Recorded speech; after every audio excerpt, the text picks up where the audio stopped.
Ny lehiben'ny fileovan'ny Tolagnaro kolonel mandeha tsara Georgie no nitarika ny délégation nandritra ny fidinana ivotony ho fanatanterahana ny politika ny fitondram-panjakana amin'ny fanatondrana akaiky ny vahoaka tao amin'ny commune ambanivohitra Ankaramena.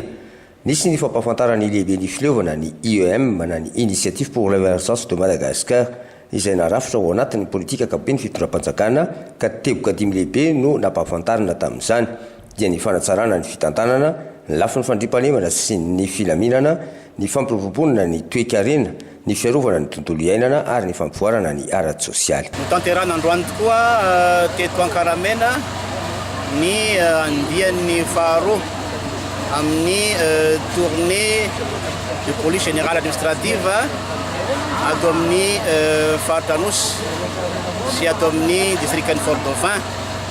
Izany natao moa dia ny mba ampahafantarana ny aty anivon'ny commune ny politika tanteran'ny fanjakana eo amin'ny fampandrosoana any Madagasikara.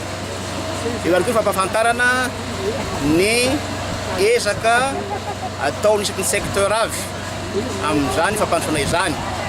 Ary zany moa dia natao indrindra mba amerenana ny fahefam-panjakana na ny autorité de l'État ary mba ampisehoana fa tena manakaiky marina ny vahoaka ny fitondram-panjakana amin'izao fotoana izao izay Tarian'Andriamatoa Andry Nirina Rajoelina.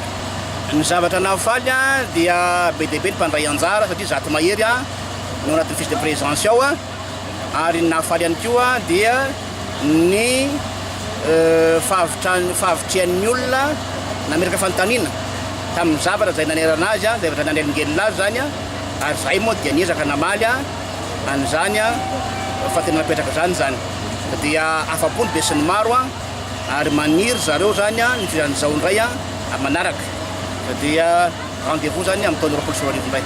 Nitondra fiovana sy fomba fijery vaovao ny fanatanterahana ny fidinana rotobe ataon'ny tompona ndraiky mpanjakana. Mety tsara mihitsy satria le fanontaniana tsy voavaly zany eto zany tena napazavany zareo. Satria maro ny zavatra anontaniananay mikasiky ny lafitany, mikasiky ny fandriam-pahalemana. Eto izaho zay vao tena napazavany zareo satria le tompona andraikitra mihitsy zany zao miteny.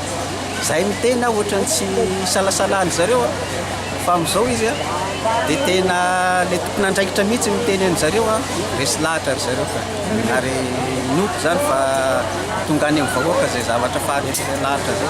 Ho tohizana hatrany ny fanatanterahana izao hetsika izao aty amin'ny distriktan'ny Tolagnaro.